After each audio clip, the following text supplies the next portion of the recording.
Hi all, welcome back to my channel homely vlogs in Kannada. Friday ವ್ಲಾಗ್ನ start ಮಾಡ್ಕೊಂಡಿದ್ದೀನಿ. ಬೆಳಗ್ಗೆನೇ ಪೂಜೆ ಎಲ್ಲ ಮುಗಿಸ್ಕೊಂಡೆ ನಾನು. ಮತ್ತು ನನಗೆ ಬೆಳಗ್ಗೆ ಈ ಥರ ಬಿಸಿಲು ಚೆನ್ನಾಗಿ ಬಂದಾಗ ತುಂಬ ಇಷ್ಟ ಆಗುತ್ತೆ. ಬೆಳಕಾಗಿ ಚೆನ್ನಾಗಿರುತ್ತೆ, ಬ್ರೈಟಾಗಿರುತ್ತೆ. ಅದಕ್ಕೆ ನನಗೆ ಬೆಳಗ್ಗೆನೇ ಈ ಥರ ಬಿಸಿಲು ನೋಡಿದ್ರೆ ತುಂಬ ಇಷ್ಟ ಆಗುತ್ತೆ. ಮತ್ತು ಬಿಸಿಲು ಕೂಡ ಸ್ವಲ್ಪ ಹೊತ್ತು ಎಳೆ ಬಿಸಿಲನ್ನು ಕಾಯ್ತೀವಿ ನಾವು. ಎಳೆ ಬಿಸಿಲೆಲ್ಲ ಕಾದ್ಮೇಲೆ ಒಳಗಡೆ ಬಂದು ಏನು ತಿಂಡಿ ಮಾಡೋದಪ್ಪ, ಏನೂ ಪ್ಲ್ಯಾನ್ ಮಾಡ್ಕೊಂಡಿರಲಿಲ್ಲ ನಾನು ನೈಟು. ಸೊ ಏನು ತಿಂಡಿ ಮಾಡೋದಪ್ಪ ಅಂತ ಯೋಚನೆ ಮಾಡ್ತಾಯಿದ್ದೆ. ಸಿಂಪಲ್ಲಾಗಿ ಏನಾದರೂ, ಏನಿಲ್ಲ, ಮಾಮೂಲಿ ಒಗ್ಗರಣೆಗೆ ನಾವು ಒಗ್ಗರಣೆ ಮಾಡ್ಕೊಳ್ಬೇಕು. ಸ್ವಲ್ಪ ಜಾಸ್ತಿ ಕಡಲೆ ಬೀಜ ಹಾಕ್ಕೊಳ್ಬೇಕಾಗತ್ತೆ.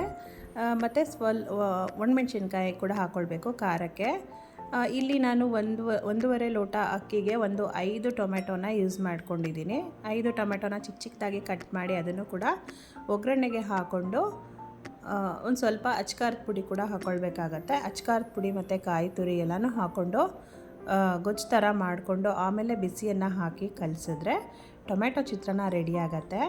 ಈಸಿ ಆ್ಯಂಡ್ ಕ್ವಿಕ್ಕಾಗಿ ಆಗೋಗುತ್ತೆ ಮತ್ತು ಟೇಸ್ಟಿಯಾಗಿ ಕೂಡ ಇರುತ್ತೆ, ಸ್ಪೈಸಿಯಾಗಿ. ಈ ಬೇಗ ಆಗಬೇಕು ಯಾವುದಾದ್ರು ಬ್ರೇಕ್ಫಾಸ್ಟ್ ಅಂದಾಗ ಇದನ್ನು ಮಾಡ್ಕೋಬೋದು, ಚೆನ್ನಾಗಿರುತ್ತೆ. ಮತ್ತು ಸ್ವಲ್ಪ ತರಕಾರಿ ಕೂಡ ಇತ್ತು, ಅದನ್ನೆಲ್ಲ ಎತ್ತಿಟ್ಕೊಳ್ತಾ ಇದ್ದೆ. ಹಾಗೆ ಈ ಬಾಕ್ಸ್ನ ನಾನು ತರಿಸ್ಕೊಂಡಿದ್ದೆ ಅಮೆಝಾನಲ್ಲಿ, ಅದನ್ನು ಹಾಗೆ ಶೇರ್ ಮಾಡ್ಕೊಳ್ತಾ ಇದ್ದೀನಿ. ಇದ್ರದ್ದು ಪ್ರೈಸ್ ಬಂದು 499 ರುಪೀಸ್. ಅಮೆಝಾನಲ್ಲಿ ತೊಗೊಂಡಿದ್ದು 6 ಬಾಕ್ಸಸ್ ಬರುತ್ತೆ. ಕರಿಬೇವಿನ ಸೊಪ್ಪು, ಕೊತ್ತಂಬರಿ ಮತ್ತು ಸೊಪ್ಪು ಎಲ್ಲನೂ ನೀವು ಇದರೊಳಗಡೆ ಸ್ಟೋರ್ ಮಾಡಿ ಇಟ್ಕೊಂಡ್ರೆ ಫ್ರೆಶ್ ಆಗಿರುತ್ತೆ ಅಂತ ಹೇಳ್ಬೋದು. ಮತ್ತು ಫ್ರಿಜ್ಜಲ್ಲೂ ಕೂಡ ನೀಟಾಗಿ ಆರ್ಗನೈಸ್ ಮಾಡಿ ಇಟ್ಕೊಳ್ಬೋದು. ಪ್ಲಾಸ್ಟಿಕ್ ಕವರ್ಸ್ ಎಲ್ಲ ಇಟ್ಕೊಂಡ್ರೆ ಫ್ರಿಜ್ಜಲ್ಲಿ ಒಂಥರ ಮೆಸ್ಸಿಯಾಗಿ ಕಾಣಿಸುತ್ತೆ.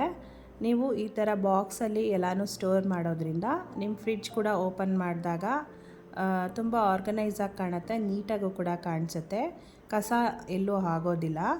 ನನಗೆ ಪ್ಲಾಸ್ಟಿಕ್ಸ್ ಜಾಸ್ತಿ ತೊಗೋಬಾರ್ದು ಅಂತ ಅಂದ್ಕೊಳ್ತಾ ಇರ್ತೀನಿ, ಬಟ್ ಈ ಬಾಕ್ಸಸ್ಸು ಚೆನ್ನಾಗಿರುತ್ತೆ ಫ್ರಿಡ್ಜ್ ಒಳಗಡೆ ಅಂತ ಇದನ್ನು ತೊಗೊಂಡಿದ್ದೀನಿ. ನೋಡಿ, ಫ್ರಿಡ್ಜಲ್ಲಿ ಈಗ ನಾನು ಆರ್ಗನೈಸ್ ಮಾಡಿ ತೋರಿಸ್ತೀನಿ ಎಷ್ಟು ಚೆನ್ನಾಗಿ ಕಾಣಿಸುತ್ತೆ ಅಂತ. ಮತ್ತು ಈ ಬಾಕ್ಸಸ್ಸು ಉದ್ದ ಇರೋದ್ರಿಂದ ನೀವು ಉದ್ದಕ್ಕಿರೋ ವೆಜಿಟೇಬಲ್ಸ್ನು ಕೂಡ ಹಾಗೆ ಸ್ಟೋರ್ ಮಾಡ್ಕೊಳ್ಬೋದು. ನುಗ್ಗೆಕಾಯಿ ಅದನ್ನೆಲ್ಲ ಸ್ಟೋರ್ ಮಾಡ್ಕೊಳ್ಬೋದು.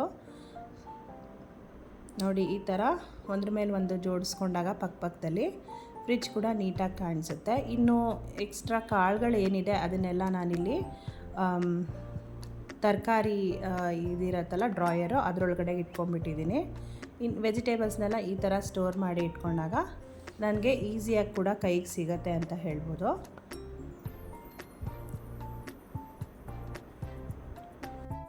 ಮತ್ತು ಇಲ್ಲಿ ಮೇಲ್ಗಡೆ ಜೋಡಿಸಿದ್ದೀನಲ್ಲ ಆ ಬಾಕ್ಸಸ್ನ ನಾನು ಮೀಶೋದಲ್ಲಿ ಆರ್ಡ್ರ್ ಮಾಡಿ ತೊಗೊಂಡೆ.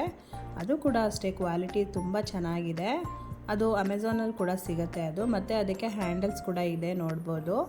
ಅದು ಕೂಡ ಅಷ್ಟೇ ನೀಟಾಗಿ ಚೆನ್ನಾಗಿ ಕಾಣುತ್ತೆ ಫ್ರಿಡ್ಜ್ ಒಳಗಡೆಗೆ. ಮತ್ತು ಮಧ್ಯಾಹ್ನದ ಅಡುಗೆಗೆ ನಾನಿಲ್ಲಿ ಪನ್ನೀರ್ ಮಾಡೋಣ ಅಂತ ಹೇಳಿ ಪನ್ನೀರ್ ಮಾಡ್ಕೊಳ್ತಾ ಇದ್ದೀನಿ. ಪನ್ನೀರ್ ಟಿಕ್ಕಾ ಮಸಾಲ ಮಾಡೋಣ ಅಂತ ಮಾಡ್ತಾಯಿದ್ದೀನಿ. ಇದು ಕೂಡ ತುಂಬ ಟೇಸ್ಟಿಯಾಗಿರುತ್ತೆ ಮತ್ತು ಮಾಡೋದೇನು ಅಷ್ಟೊಂದೇನು ಕಷ್ಟ ಇಲ್ಲ, ಈಸಿನೇ. ಈ ಪನ್ನೀರ್ ಟಿಕ್ಕಾಗೆ ನಾನಿಲ್ಲಿ ಸ್ವಲ್ಪ ಮೊಸರನ್ನ ಹಾಕ್ಕೊಳ್ತಾ ಇದ್ದೀನಿ, ಸ್ವಲ್ಪ ಅಚ್ಕಾರದ ಪುಡಿ, ಸ್ವಲ್ಪ ಗರಂ ಮಸಾಲ ಪೌಡರು ಮತ್ತು ಸ್ವಲ್ಪ ಧನಿಯಾ ಪೌಡರ್ನ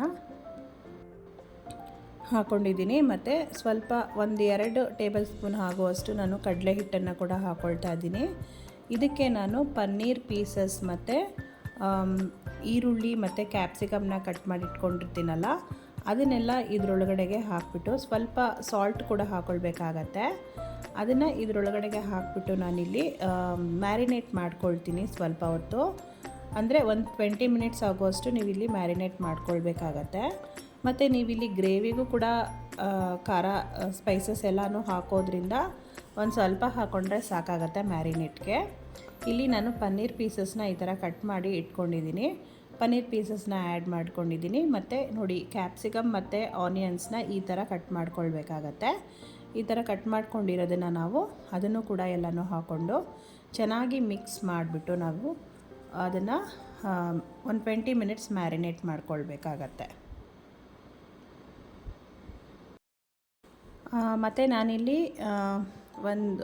ಒಂದು 4 ಟೊಮೆಟೋನ ಪ್ಯೂರಿ ಮಾಡಿಟ್ಕೊಳ್ತೀನಿ. ಪ್ಯೂರಿ ಮಾಡಿಟ್ಕೊಂಡು ನಾನಿಲ್ಲಿ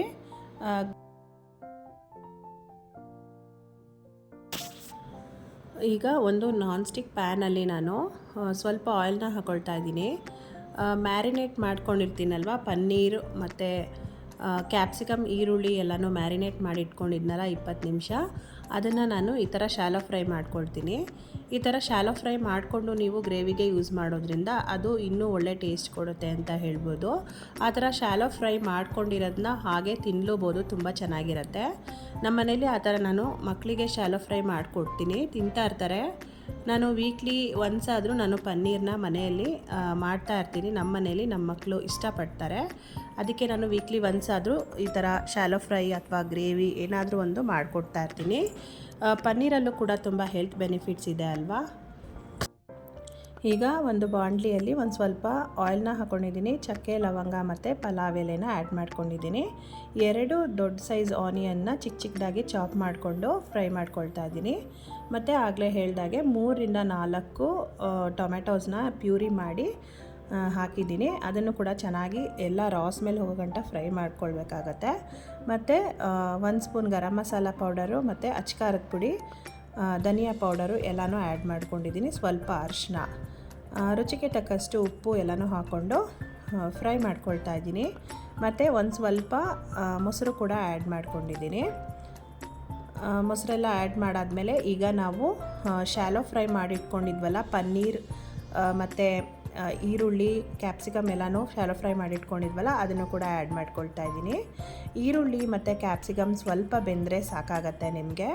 ಅದು ಸ್ವಲ್ಪ ಬೆಂದ್ರೇ ನಿಮಗೆ ತುಂಬ ಟೇಸ್ಟಿಯಾಗಿರುತ್ತೆ. ಇದನ್ನು ನೀವು ಚಪಾತಿಗೆ ಅಥವಾ ರೋಟಿಗೆಲ್ಲ ಸೈಡ್ ಡಿಶ್ ಆಗಿ ತುಂಬ ಚೆನ್ನಾಗಿರುತ್ತೆ ಅಂತ ಹೇಳ್ಬೋದು. ಇಲ್ಲಿ ನಾನು ರೋಟಿ ಕೂಡ ಮಾಡಿಕೊಂಡಿದ್ದೆ, ತುಂಬ ಟೇಸ್ಟಿಯಾಗಿತ್ತು. ನೀವು ಕೂಡ ಟ್ರೈ ಮಾಡಿ. ವಿಡಿಯೋ ಇಷ್ಟ ಆದರೆ ಲೈಕ್ ಮಾಡಿ, ಶೇರ್ ಮಾಡಿ, ಕಮೆಂಟ್ ಮಾಡಿ. ಇನ್ನೂ ಸಬ್ಸ್ಕ್ರೈಬ್ ಆಗಿಲ್ಲ ಅಂದರೆ ಪ್ಲೀಸ್ ಸಬ್ಸ್ಕ್ರೈಬ್ ಮಾಡ್ಕೊಂಡು ನೋಡಿ. Thank you for watching.